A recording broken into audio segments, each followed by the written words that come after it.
Hi guys, कैसे हैं आप लोग। आई होप कि आप सभी लोग ठीक होंगे।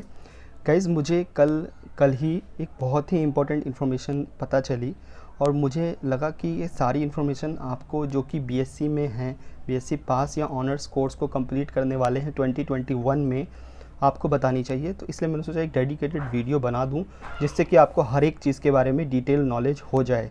तो बहुत सारे स्टूडेंट अभी जो फाइनल ईयर में हैं, यानी जो 2021 में कंप्लीट करने वाले हैं अपनी डिग्री को, वो आईआईटी जैम, जेस्ट, टीआईएफआर जैसे इंट्रेंस एग्जामिनेशंस की प्रिपरेशन में लगे हुए हैं जिससे कि उनको एक टॉप इंस्टीट्यूट मिल जाए उनके मास्टर्स या इंटीग्रेटेड पीएचडी जैसे प्रोग्राम्स के लिए।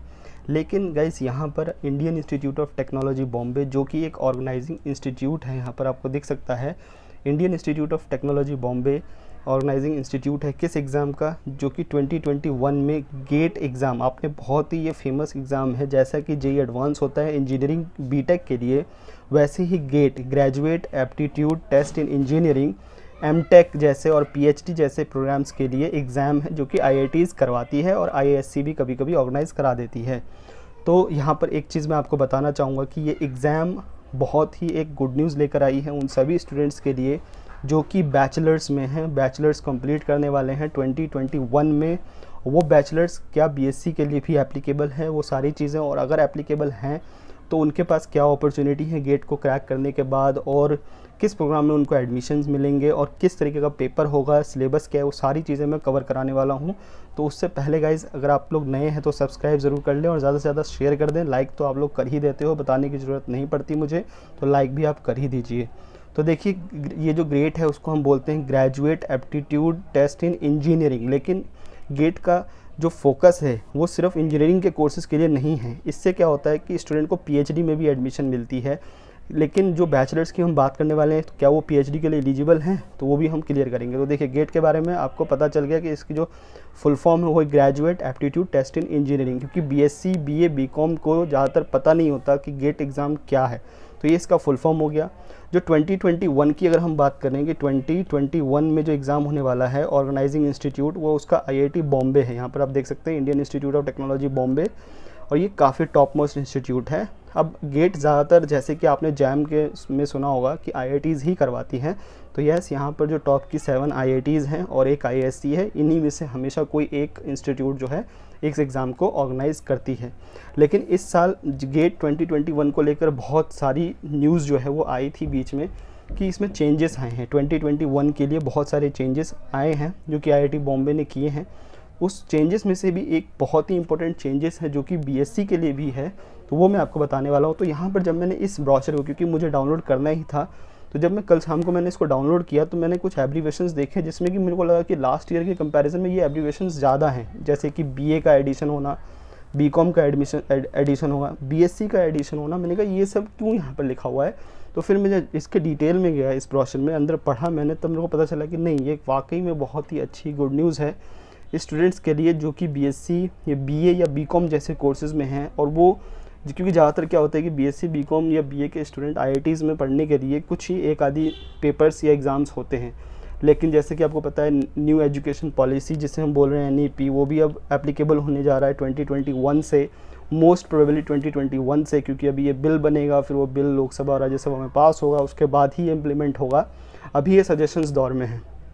तो ये जो पॉलिसीज़ आ रही हैं, इससे क्या होगा, ये मल्टी डिसिप्लिनरी कोर्सेज़ को अलाउ करेंगे। अब आईआईटीज़ में भी ह्यूमैनिटीज़, जो सोशल साइंसेज हैं, जैसे इकोनॉमिक्स हो गया, इकोनॉमिक्स तो बेसिकली साइंस होता है, तो इन सारे कोर्सेज़ को अलाउ करने जा रही है अपने इंस्टीट्यूट में, जिससे कि उनके मतलब जो बाउंड्रीज़ होती हैं कि साइंस, कॉमर्स, आर्ट्स जैसे ये सारी चीज़ें नहीं रहें और कोई भी इन बड़े बड़े इंस्टीट्यूट्स में पढ़ सके।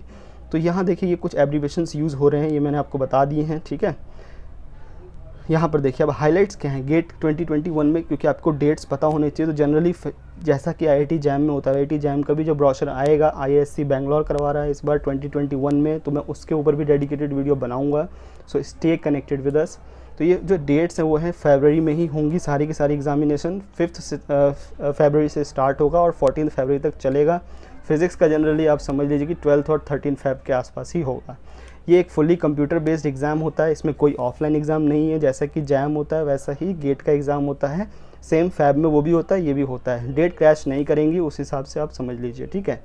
2021 को लेकर जो न्यूज़ आ रही थी उसमें 2 न्यूज़ ऐसी थी कि 2 नए सब्जेक्ट्स ऐड हुए हैं। पहला इन्वायरमेंटल साइंस एंड इंजीनियरिंग पहले नहीं था, यानी 2022 तक इन्वायरमेंटल एंड साइंस नहीं था, इसमें कोई गेट का एग्ज़ाम नहीं होता था। और एक्सएच ऐड हुआ है जो कि होती है ह्यूमैनिटीज़ एंड सोशल साइंसेज में, जो कि economics, English, linguistic, philosophy, psychology और सोशियोलॉजी जैसे सब्जेक्ट को अलाउ करती है। यानी इन सभी ब्रांचेस से जो स्टूडेंट गेट देना चाहते हैं वो दे सकते हैं। तो उसका नाम रखा है गेट एग्ज़ाम का XH, humanities and social sciences. तो ये 2 न्यू पेपर्स ऐड हुए हैं इसमें। Total number of paper addition के बाद 27 हो गए, पहले 25 हुआ करते थे। और सिलेबस भी दिया हुआ है इस ब्रोशर में। इस ब्रोशर को आप डाउनलोड कर सकते हैं कहाँ से, gate.iitb.ac.in। ठीक है, आप इस ब्रोशर से इस वेबसाइट से डाउनलोड कर सकते हैं इसको। और यहाँ पर एक और चेंजेस जो हुए हैं, जो बहुत ही मेजर चेंज है, वो है क्या कि addition of multiple select answers. यानी पहले क्या होता था कि एक से ज़्यादा आंसर वाले जो क्वेश्चन हैं वो नहीं होते थे गेट में, लेकिन अब एडिशन हो गया है इनका, जैसा कि जैम में और जेईई एडवांस में होता है।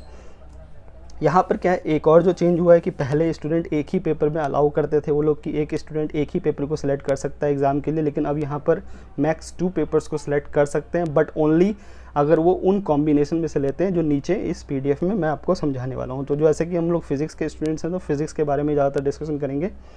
एलिजिबिलिटी क्राइटेरिया को रिलैक्स कर दिया गया, यानी पहले क्या होता था कि सिर्फ फाइनल ईयर के स्टूडेंट, जैसे अगर वो बीटेक का है तो बीटेक का फाइनल ईयर वाला ही दे सकता है, एमएससी का है तो एमएससी का फाइनल ईयर वाला ही दे सकता है, और एमटेक का तो नहीं देगा वो दोबारा, क्योंकि एमटेक के लिए ही एक प्रोग्राम होता है। तो जनरली फाइनल ईयर वालों को ही अलाउ करते थे 2022 तक, लेकिन अब 2021 से ये 3rd ईयर वाले को भी अलाउ कर रहे हैं। और 3rd ईयर क्या होना चाहिए, एनी अंडर ग्रेजुएट डिग्री। जब मैंने ये भी पढ़ा तो मुझे समझ में नहीं आया, तब मैंने बहुत सारे स्टूडेंट को ग्रुप में बता दिया था अपने टेलीग्राम में कि ये 3rd ईयर लिखा हुआ है बीटेक्स के लिए, लेकिन जब मैंने पढ़ा तो वाकई में काफ़ी अच्छी जो है बात निकल के सामने आई है।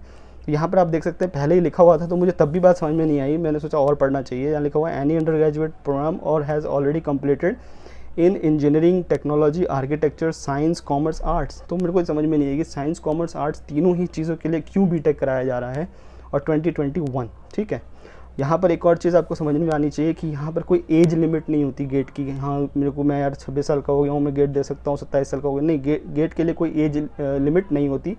ये कम्प्लीटली ऑनलाइन एग्ज़ाम होता है, जैसे कि मैंने आपको बताया है। गेट स्कोर की वैलिडिटी भी होती है, जैसे आपको पता होना चाहिए जैम का एग्ज़ाम एक बार आपने दिया उसकी कोई वैलिडिटी नहीं होती, वो उसी टाइम ख़त्म। लेकिन जेस्ट का होता है, जैसे 1 साल के लिए वैलिड होता है। जैसे आपने मार्च में आपका रिजल्ट आया तो अगले मार्च तक वो वैलिड होता है, तो आप इसके बीच में अगर कहीं पर एडमिशन निकलता है तो आप वहाँ ले सकते हो। वैसे ही गेट की वैलिडिटी 3 ईयर्स की होती है। यहाँ पर बहुत ही इंपॉर्टेंट बात है, आपको समझ में आनी चाहिए कि गेट की वैलिडिटी 3 साल की होती है। अगर आप जैसे 2021 में क्रैक करोगे तो 2024 तक चलेगा, मार्च तक के। ठीक है, तो मार्च में रिजल्ट आ जाता है जनरली, जैसे ही जैम का होता है वैसे ही गेट का। तो 2024 तक यानी 2024 तक आपका स्कोर रहेगा। अगर आपका 2022 में मन है एडमिशन लेने का तो आप तब भी ले सकते हैं। ठीक है, तो इसलिए मैं आपको इसके ऊपर भी डिटेल समझाऊंगा नीचे। नेक्स्ट है यहाँ पर जो ऊपर डेट्स मैंने आपको बताई कि 5 फ़रवरी से लेकर 14 फरवरी तक होगा एग्ज़ाम, वो एक टेंटेटिव डेट्स हैं। वो डेट्स क्योंकि कोविड की जो सिचुएशंस पूरे देश में भी चल रही है, वो सिचुएशन पता नहीं आगे कितनी और डेंजरस होगी या और उसमें जो है ईज़ आएगा, कम होगा, बढ़ेगा, उसके हिसाब से वो डेट्स आगे जाके चेंज हो जाएंगी। ठीक है, तो ये Covid depending upon the Covid situations. और कुछ क्योंकि गेट का एग्ज़ाम जो है जैसे जेईई का वो इंटरनेशनल लेवल पर एग्ज़ाम होता है, तो अगर इंटरनेशनल लेवल पर कोई रिस्ट्रिक्शंस नहीं होती हैं तो एग्ज़ाम होगा, अगर रिस्ट्रिक्शंस हैं तो फिर वो एग्ज़ाम वहाँ पर कैंसिल करा दिया जाएगा। ये इसकी ऑफिशियल वेबसाइट है जो मैंने आपको ऊपर भी बताई है, gate.iitb.ac.in। इस वेबसाइट पर जाके आप ये ब्राउचर भी डाउनलोड कर सकते हो और बाकी सारी अपडेट्स भी ले सकते हो। ये जैसा कि IIT बॉम्बे ऑर्गेनाइजिंग इंस्टीट्यूट है। अब जैसे कुछ चीज़ें जो आपको पता होनी चाहिए, बहुत बेसिक चीज़ें गेट को लेकर, कि जैसे कंप्यूटर बेस्ड टेस्ट होता है, 3 आवर्स का exam same as the JM. Number of paper 27 हो गया है। इसमें सेक्शंस 2 होते हैं बेसिकली, एक जनरल एप्टीट्यूड का भी होता है। जैसे कि आपको पता है कि जैम में ऐसा कुछ नहीं होता, जैम में केवल कैंडिडेट सिलेक्टेड सब्जेक्ट का टेस्ट होता है। अगर कोई मैथ्स का स्टूडेंट है तो मैथ्स का ही सब्जेक्ट का टेस्ट देगा, उसमें कोई रीजनिंग, कोई एप्टीट्यूड टाइप क्वेश्चंस नहीं होते हैं। लेकिन गेट एक ऐसा एग्ज़ाम है जिसमें 2 सेक्शंस या 3 सेक्शंस होते हैं। सेक्शन ए में ग्रेजुएट एप्टीट्यूड, जनरल एप्टीट्यूड के क्वेश्चंस होते हैं, और फिर उसका सेक्शन बी जो होता है वो कैंडिडेट ने जो सिलेक्ट किया है सब्जेक्ट उसके ऊपर क्वेश्चंस होते हैं। तो टाइप्स ऑफ क्वेश्चंस जनरली जैसे मैंने बताया, MCQ होगा, MSQ होगा और न्यूमेरिकल आंसर टाइप होगा, सेम एज द जैम। ठीक है, 3 सेक्शंस होंगे। अब यहाँ पर क्या है कि जो हम बात कर रहे हैं ऊपर ये जनरल एप्टीट्यूड की, उसमें कैसे क्वेश्चंस होते हैं, उसमें बेसिकली इन 4 चीज़ों पर क्वेश्चंस होते हैं, recall, compression, application, analysis and synthesis. In 4 topics के ऊपर जनरली क्वेश्चंस होते हैं, जैसे कि आप एसएससी वगैरह टाइप में क्वेश्चंस देखते हैं वैसे ही होते हैं। Number of questions 65 number of questions होते हैं इन टोटल सारे सब्जेक्ट्स में, ये ध्यान रखिएगा, चाहे वो कोई सा भी सब्जेक्ट हो, फिजिक्स हो, कंप्यूटर साइंस हो, मैथमेटिक्स हो, स्टैटिस्टिक्स हो, हर सब्जेक्ट में number of question is fixed 65, जिसमें से कि 10 क्वेश्चंस होते हैं जीए यानी कि जनरल एप्टीट्यूड के, और 55 क्वेश्चंस होते हैं सब्जेक्टली, जो आपने सब्जेक्ट सेलेक्ट किया है, चाहे आपने फिजिक्स किया तो फिजिक्स के होंगे, आपने ह्यूमैनिटीज़ एंड सोशल साइंस में इकोनॉमिक्स लिया तो इकोनॉमिक्स के होंगे, मैथ्स लिया तो मैथ्स के होंगे। Distribution of marks is except, यानी ये देखिए हमारा जो फिजिक्स है यहाँ पर है, तो हमारे फिजिक्स में ये वाला एप्लीकेबल नहीं होगा, हमारे फिजिक्स में ये वाला एप्लीकेबल है। देखिए distribution of marks in the physics pH, तो इसमें क्या होगा, जनरल एप्टीट्यूड के 15 मार्क्स और सब्जेक्ट क्वेश्चंस 85 मार्क्स के, टोटल 100 मार्क्स का बनेगा। यानी नंबर ऑफ़ क्वेश्चंस तो आपके 65 ही होंगे, जैसे जैम में 60 क्वेश्चंस होते हैं, जो जैम का जो एग्ज़ाम होता है उसमें क्या होता है, हमारे पास 60 क्वेश्चंस होते हैं, लेकिन गेट में क्या हो रहा है, अब गेट में होगा 65 क्वेश्चंस जो कि 100 मार्क्स का होगा, ठीक है, उसका जो डिस्ट्रीब्यूशन है वो ये लिखा है, तो ध्यान रखना है, आपका ये वाला एप्लीकेबल होगा। Marking scheme, all the questions will be 1 mark and 2 marks, क्योंकि आपको पता है एमसीक्यू हमेशा 1 मार्क का होता है और एमएसक्यू 2 मार्क्स का होता है, तो ध्यान रखना है। सेक्शन वाइज आप पेपर देख सकते हैं फिजिक्स का एमएससी के बेसिस पर जो स्टूडेंट देते हैं, लेकिन अब जो होने जा रहा है वो चेंजेस होने जा रहे हैं, वो मैं अभी आपको बताने वाला हूँ। तो यहाँ पर मार्किंग स्कीम दे रखी है, ये उतना मतलब इम्पॉर्टेंट नहीं है, बस आपको पता होना चाहिए, जो मैंने ऊपर आपको एक्सप्लेन कर दिया ऑलरेडी। अब देखिए इंट्रोडक्शन, गेट का एग्ज़ाम मैंने आपको बता दिया। गेट का एग्ज़ाम एक Graduate aptitude test in Engineering है, जो कि एक नेशनल लेवल एग्ज़ाम है, जो कि IISc बेंगलोर और 7 IITs के द्वारा ऑर्गेनाइज़ कराई जाती है हर साल, ठीक है। इससे क्या होता है, इंजीनियरिंग को सपोर्ट करने के लिए, इंजीनियरिंग और उससे रिलेटेड टेक्नोलॉजी को सपोर्ट करने के लिए ये टेस्ट होता है, जिससे कि जो जैसे हम लोग, मैंने जैम के बारे में बताया था, जैम क्या होता है, लोकल कॉलेजेस से जो बैचलर्स कर रहे हैं, BSc कर रहे हैं, वो एक अच्छे कॉलेज में जाना चाहते हैं, लाइक IITs में, IISc में, तो ऐसे इंस्टीट्यूट या आइजर्स में वो आना चाहते हैं, तो जैम के थ्रू आते हैं। वैसे ही जो लोकल बीटेक करने वाले स्टूडेंट होते हैं, जो मतलब जहाँ पर फैसिलिटी उनको अच्छी नहीं मिल रही है, कैंपस प्लेसमेंट अच्छा नहीं मिल रहा है, वो IITs में आना चाहते हैं, तो उनके लिए गेट होता था। लेकिन अब गेट की डेफिनेशन हर साल चेंज होती जा रही है, अपग्रेड करते जा रहे हैं जो इंस्टीट्यूट्स हैं, जो ऑर्गेनाइजिंग इंस्टीट्यूट्स हैं इसको, तो यहाँ पर ध्यान रखना है आपको।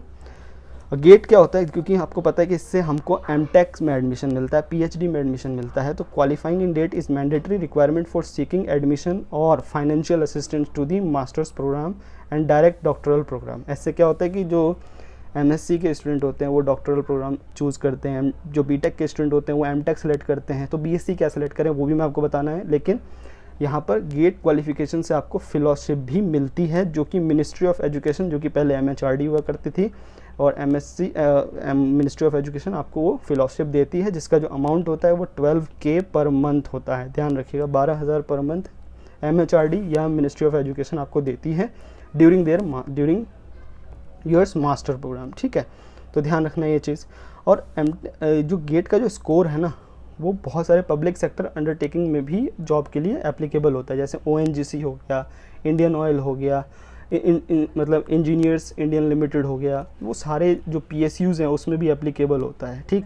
यहाँ पर एक डिस्क्लेमर लिखा है कि GATE is not admission ensuring. हर एग्ज़ाम में आपको पता है कि जो एग्ज़ाम होता है वो सिर्फ क्वालिफाइंग एग्ज़ाम होता है, आपको बस क्वालिफाई करना है फॉर द एडमिशन्स, नॉट कि वो आपका एडमिशन का 100% गारंटी कर रहा है कि आपको इसके थ्रू एडमिशन मिलेगा। आपको उसके लिए रैंक लाना पड़ेगा, फिर उस रैंक के अकॉर्डिंग हर इंस्टीट्यूट का अपना कट ऑफ होता है, उसको पार करके तभी आपको एडमिशन मिलेगा, ठीक है, ध्यान रखना है इस चीज़ का। तो ये मैंने डेट्स भी आपको बता दिए हैं, इसमें कोई दिक्कत नहीं होनी चाहिए, ठीक है। अब ये आपके कुछ जो जोन्स जो एग्ज़ाम करवाते हैं उनकी वेबसाइट है, आप उसकी वेबसाइट पर जाके देख सकते हैं कि जैसे gate.iit मद्रास है, gate.iit KGP है, हर किसी की वेबसाइट लिखी हुई है, आप हर वेबसाइट पर जाके पुराने पेपर्स लेने हो तो आपको मिल जाएंगे, या पेपर का लेवल चेक करना हो, या आपको ये देखना हो कि टॉपर कौन रहा है पिछले साल का, जैसे 2022 का टॉपर के कितने मार्क्स थे। आई थिंक गेट फिज़िक्स में 83 मार्क्स थे इस बार, जो कि टॉपर थी। ये असिस्टेंटशिप और स्कॉलरशिप भी मिलती है आपको पोस्ट ग्रेजुएट प्रोग्राम में, जैसे कि मैंने ऊपर आपको बताया कि गेट का क्वालिफाई करने के बाद अच्छे रैंक से जब आप किसी MTech या PhD में एडमिशन लेते हो तो आपको MHRD की तरफ से फेलोशिप मिलती है, कितने की, 12K पर मंथ की फेलोशिप जो है MHRD आपको देती है, बिकॉज आपने एक अच्छा एग्ज़ाम क्रैक करके किसी एक अच्छे इंस्टीट्यूट में एडमिशन लिया होता है, ठीक है। ये मैंने आपको बता दिया यहाँ पर सारी चीज़ें। यहाँ पर एक चीज़ और है, जो बीटेक या एमएससी के स्टूडेंट जब क्रैक करते हैं गेट को, तो उनको जैसे हमें पता है कि जैम का जो हम क्रैक करते हैं तो मुझे जैम की वेबसाइट पे ही, जैम के वेबसाइट के थ्रू ही एडमिशन मिलता है। लेकिन यहाँ पर गेट के बहुत सारे फ़ायदे हैं, बहुत सारे ही फ़ायदे हैं, क्योंकि गेट के थ्रू आप कॉमन एडमिशन काउंसलिंग में तो पार्टिसिपेट कर ही सकते हो, बट कुछ अलग अलग कोर्सेज़ होते हैं जो आईआईटीज़ करवाते हैं, जैसे एमएस होता है। एमएस में एडमिशन के लिए आपको अलग से अप्लाई करना पड़ता है उस आईआईटी की वेबसाइट पर, वो कॉमन काउंसलिंग के थ्रू नहीं होता। तो आपको वेबसाइट पर जाके पहले रजिस्ट्रेशन करना पड़ता है, फिर उसके लिए अप्लाई करना पड़ता है, लेकिन उसमें भी फेलोशिप मिलती है, उसमें भी वही प्रोग्राम होता है, उसमें भी रेगुलर क्लासेस होती हैं, कोई डिफरेंस नहीं होता है, ठीक है। यहाँ पर एम्प्लॉयमेंट के लिए मैंने आपको बता दिया कि हम गेट का स्कोर यूज़ कर सकते हैं। लाइक यहाँ लिखा हुआ है ओएनजीसी, एनटीपीसी, गेल है, एचएएल है, इंडियन ऑयल है, इसरो वगैरह भी ले लेती हैं कभी कभी, पीजीसीआई है, पावर ग्रिड वगैरह, वो भी इसको यूज़ कर लेते हैं, ठीक है। अब ये सारी इन्फॉर्मेशन मैंने आपको बता दिया अबाउट गेट की, क्या होता है सिस्टम, ठीक है। अब हम बात करते हैं, ये आपको कुछ डेट्स जो आपको लिख लेने हैं, अपने कैलेंडर में मार्क कर लेना है कि इन डेट्स को आपको नहीं भूलना है कि गेट का जो एप्लीकेशन स्टार्ट हो रहा है वो 14 सितंबर 2022 से हो रहा है। आज 8 अगस्त 2022 है और 2020 है, तो आपको ये डेट मार्क कर लेनी है। 14 सितंबर से इसका एप्लीकेशन स्टार्ट होगा, ये भी टेंटेटिव भी होगा, अगर ज़्यादा कुछ दिक्कत होती है ये 15 सितंबर हो सकता है, 16 सितंबर हो सकता है, लेकिन ये डेट आपको मार्क कर लेनी है। जो क्लोजिंग डेट है वो 30 सितंबर है, यानी 30 सितंबर के बाद कोई अप्लाई नहीं कर पाएगा। 30 सितंबर इज़ द लास्ट डेट, लेकिन फिर भी वो लोग उसको एक्सटेंड करते हैं 7 अक्टूबर। लेकिन आप ये तभी अप्लाई कर सकते हो विद द लेट फ़ी। वो फीस मैं आपको नीचे बताने वाला हूँ कि कितनी फ़ीस बढ़ जाती है अगर आप लेट अप्लाई करते हो, तो बेटर है कि आप इसी डेट में उसको अप्लाई कर लो। 15-16 दिन का टाइम मिलता है आराम से, तो ये डेट्स आप मार्क कर लो, ठीक है।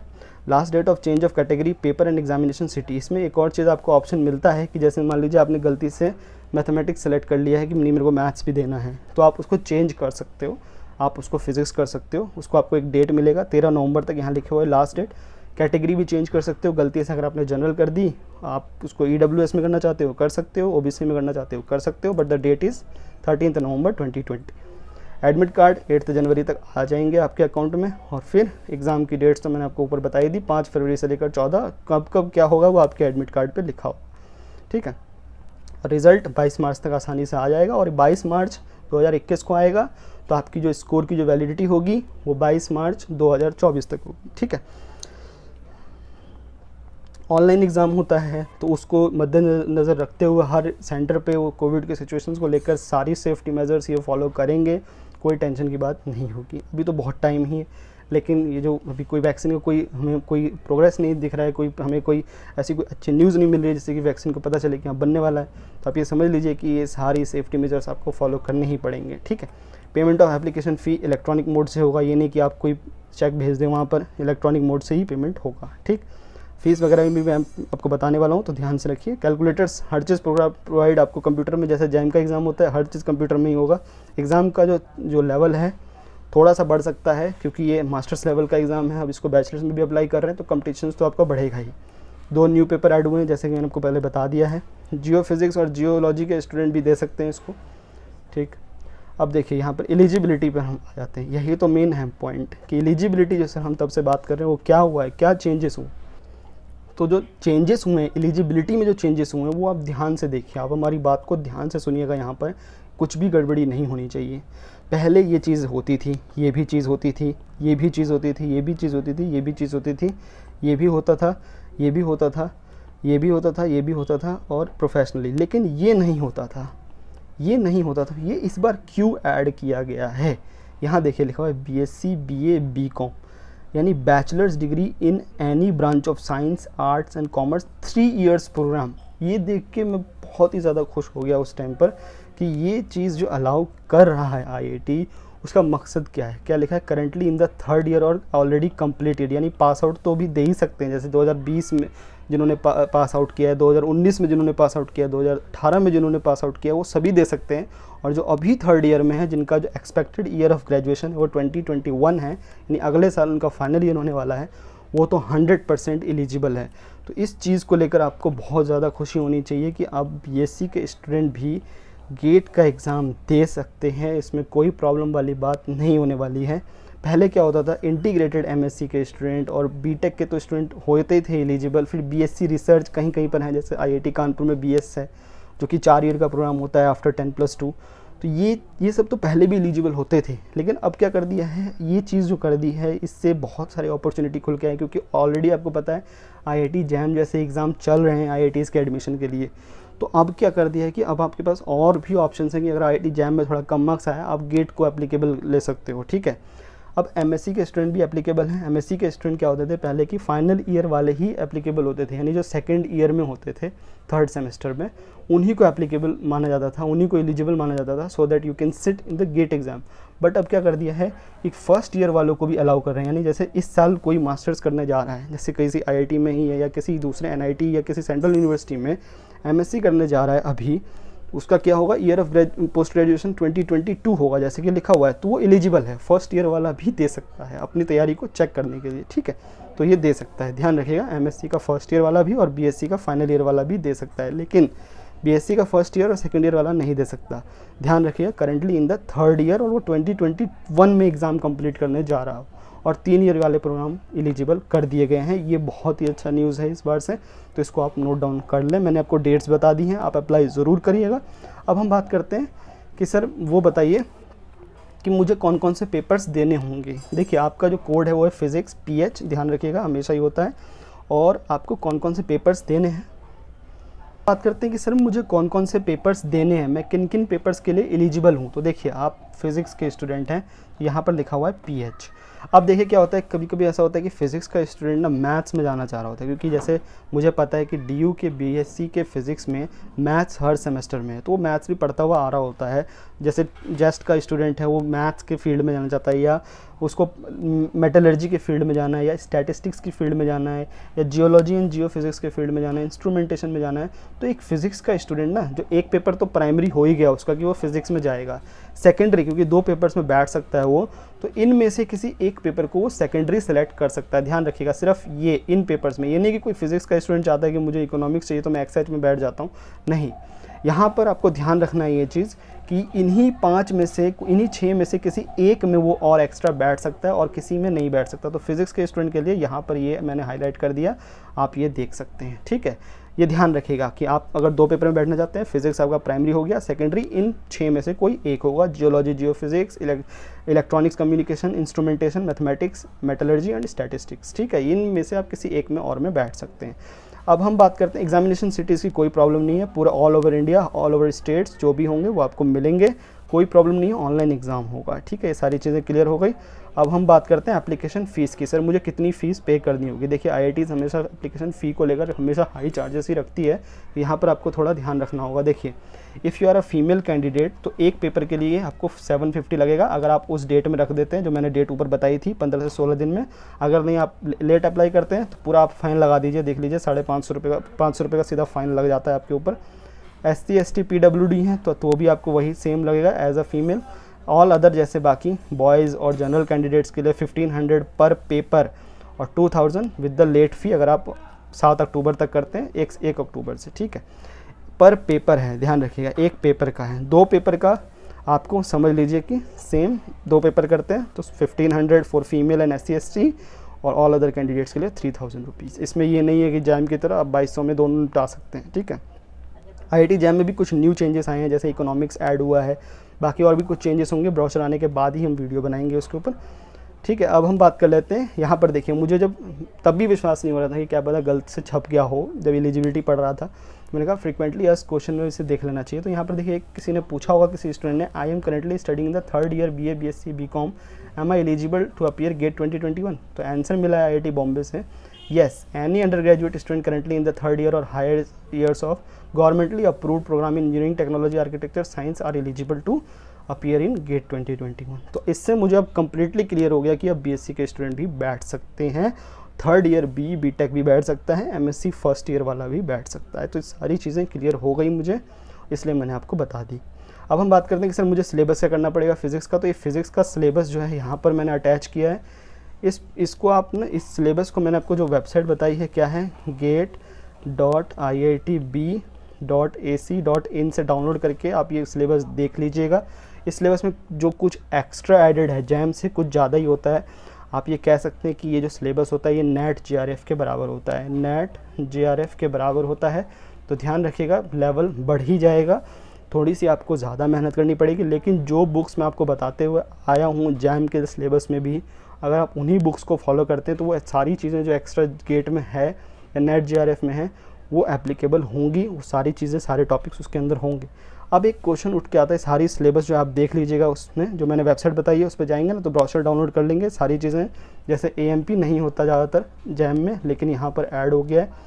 सॉलिड स्टेट में भी कुछ चीज़ें एक्स्ट्रा ऐड हो जाती हैं, जैसे flux quantization, BCS theory, electronics में भी कुछ चीज़ें ऐड होंगी, न्यूक्लियर एंड पार्टिकल फिजिक्स में थोड़ा ज़्यादा बढ़ जाएगा। लेकिन अगर आप अपॉर्चुनिटी बढ़ाना चाहते हैं तो आपको सिलेबस भी बढ़ाना पड़ेगा। ऐसा नहीं होता है कि आप जैम का छोटा सा सिलेबस कर लें और आपके बहुत सारे अपॉर्चुनिटी खुल जाएँ, ठीक है। तो ये हो गया। अब हम बात कर लेते हैं सर मेरे पास अब अपॉर्चुनिटी है क्या। मान लीजिए कि मैं गेट के लिए एलिजिबल हो गया, मैंने अप्लाई कर दिया, पास भी कर गया, लेकिन क्या है, तो यहाँ से आपको समझना होगा कि कुछ कोर्सेज़ होते हैं IITs में। जैसे पहला कोर्स है MSc MTech का, इस बार IIT जोधपुर में जो स्टार्ट हुआ है। अब इस कोर्स में एडमिशन होता है अभी के लिए इस साल जो हुआ है वो है जैम फिज़िक्स का, लेकिन क्योंकि स्टूडेंट बीच में छोड़ नहीं रहा है, वो MTech को प्रोसीड कर रहा है, तो MTech एक टेक्निकल कोर्स है, एक इंजीनियरिंग कोर्स है, तो इसके लिए आपके पास ऑप्शन होगा गेट का एग्ज़ाम के थ्रू जा सकते हैं। गेट के थ्रू क्योंकि मैंने आपको बताया 3 इयर्स की वैलिडिटी होती है, 3 इयर्स की वैलिडिटी। अब मान लीजिए कि आप एक बहुत ही एक्स्ट्रा ऑर्डिनरी स्टूडेंट हैं और आपने बहुत अच्छा डिसेंट स्कोर कर लिया और रैंक आपकी बहुत अच्छी आ गई, लाइक 20-30s के आसपास ऑल इंडिया रैंक है, तो आप क्या कर सकते हो, जैसे मान लीजिए आपने MSc कहीं से भी कर ली, 2 ईयर की MSc कर ली, तो आप 3 साल तक की, अब तीसरे ईयर में आप एक अच्छी जगह PhD के लिए अप्लाई कर सकते हो, या आप एक अच्छी जगह तीसरे ईयर में MTech के लिए अप्लाई कर सकते हो IITs में, क्योंकि आपकी रैंक काफ़ी अच्छी है तो आसानी से IITs मिल जाएगा 4 ईयर MTech, क्योंकि ऐसे भी स्टूडेंट होते हैं जो MSc के बाद MTech को प्रेफर करते हैं फॉर देयर जॉब रोल, वो रिसर्च नहीं करना चाहते। तो BSc के स्टूडेंट के लिए क्यों गेट बहुत ही इंपॉर्टेंट है, क्योंकि 3 साल की वैलिडिटी तो है ही, तो 2 साल वो MSc में बिताएगा और तीसरे साल में जाके वो अपना गेट का स्कोर यूज़ कर देगा। और यूज़ किस लिए करेगा, वेदर अब PhD वेदर अब MTech। और ऐसा भी हो सकता है क्योंकि देखिए गेट के थ्रू तो वो जा ही रहा है इन सब कोर्सेज़ में, जैम में अच्छा है तो IIT से वो MSc कर सकता है, जैम में भी अच्छा है, जेस्ट में भी अच्छा है, तो देखिए कितनी सारी अपॉर्चुनिटी उसके पास बाहर निकल के आ रही है। या जेस्ट ख़राब हो गया, गेट अच्छा हो गया, जैम बेकार हो गया, गेट अच्छा हो गया, नेट ख़राब हो गया, गेट अच्छा हो गया, तो ये सारी अपॉर्चुनिटी। लेकिन किस कोर्सेज़ के लिए वैलिड है, मैं आपको क्या बोल रहा हूँ, ध्यान रखिएगा, GATE is only for the engineering courses और साइंस कोर्सेज़। तो वेदर आप PhD के लिए अप्लाई कर सकते हो, ये मत समझिए कि BSc के बाद मुझे PhD मिलेगा, BSc के बाद कभी डायरेक्ट PhD नहीं मिल सकता, ये आप ध्यान रखेंगे, नहीं मिलता कभी भी BSc का डायरेक्ट PhD, और BSc के बाद कभी भी डायरेक्ट आपको MTech भी नहीं मिलता, आपको बीच में कैसे भी करके MSc करनी ही पड़ेगी। तो अगर आप BSc के बाद MTech में जाना चाहते हो तो आपके पास ये कोर्सेज़ हैं, MSc MTech, MSc Tech, तो ये सारे कोर्सेज़ मुझे जैसा लगता है मोस्ट प्रोबेबली गेट के थ्रू अब एडमिशन होंगे इसमें, और ये काफ़ी अच्छी बात है कि जैम फिज़िक्स को लेकर जो है प्योर फिज़िक्स में एडमिशन देना चाहिए। तो मैंने क्या बोला, समराइज़ कर देता हूँ मैं आपको, GATE is applicable for your MSc MTech, MSc Tech, PhD after your 2 year MSc। तो अगर आप मान लीजिए कि जैम बेकार हो गया लेकिन गेट बहुत अच्छा चला गया, आपने रैंक ले रखी है ऑलरेडी, तो आप कहीं से भी 2 साल का MSc करिए, और 3rd ईयर जब आप 2 ईयर्स कंप्लीट कर लेंगे तो 3rd ईयर में जाके इसको अप्लाई करिए MTech में और PhD, जैसा कि आपका माइंड है। आप रिसर्च में जाना चाहते हैं तो PhD में अप्लाई करिए, अगर आप जॉब में जाना चाहते हैं तो MTech के लिए अप्लाई करिए। तो ये चीज़ें जो हैं आप BSc के स्टूडेंट के लिए बहुत इंपॉर्टेंट है, और बहुत अच्छा हुआ है कि BSc को भी अप्लाई करने का मौका दिया जा रहा है, कि अगर उन्होंने अच्छा किया तो हो सकता है कि वो जो है अच्छी जगह जा सकते हैं। और इसमें एक और चीज़ है, ज़रूरी नहीं है कि आप 2 ईयर MSc कहीं पे भी आप करिए, आप IPhD का भी कोर्स अब आप गेट के थ्रू अप्लाई कर सकते हैं, क्योंकि IPhD के लिए क्या होता था, जस्ट जैम सिर्फ 2 होते थे, लेकिन अब क्या होगा, इसमें गेट भी ऐड हो जाएगा, जिससे कि BSc के स्टूडेंट इंटीग्रेटेड PhD में गेट के थ्रू अप्लाई कर सके। तो अब तीसरी अपॉर्चुनिटी भी इसमें ऐड हो गई। तो ये सारी चीज़ें थी जो मुझे आज की वीडियो में बतानी थी, मैंने आपको सारी चीज़ें क्लियर कर दी। आई होप कि अगर कोई चीज़ रह गया है तो आप नीचे कमेंट सेक्शन में पूछ सकते हैं। ध्यान रखिएगा, अगर आपने इस साल क्रैक कर दिया तो ऐसा कुछ नहीं होता कि आप नेक्स्ट साल नहीं बैठ सकते, आप नेक्स्ट साल और इम्प्रूव कर सकते हैं अपने रैंक को, उसके और साल आप इम्प्रूव, क्योंकि कोई एज लिमिट नहीं है, कोई लिमिटेशन नहीं है कि आप कितनी बार गेट दें, ठीक है, तो आप दे सकते हैं, ऐसा कोई चीज़ नहीं है। तो क्लियर है, कोई भी कमेंट है नीचे लिखिए, मैं कोशिश करूँगा रिप्लाई करने की हर किसी का। इस डिस्क्रिप्शन बॉक्स में जो है टेलीग्राम ग्रुप्स के लिंक हैं, अगर आप BSc फर्स्ट और सेकंड ईयर वाले हैं तो नीचे दूसरे जो लिंक है उस पर क्लिक करिए, अगर आप BSc फाइनल ईयर या BE BTech या पास आउट हैं तो नीचे दिए लिंक पर क्लिक करिए और ज्वाइन हो जाइए। अलग अलग ग्रुप्स हैं दोनों के लिए। तो मिलते हैं बहुत ही जल्द अपने नेक्स्ट वीडियो में। कुछ दिक्कतें हो रही हैं इसलिए मैं सब्जेक्ट वाइज वीडियो नहीं बना पा रहा हूँ, बहुत मुश्किल से यहाँ पर मैंने टाइम निकाल के वीडियो बनाया है।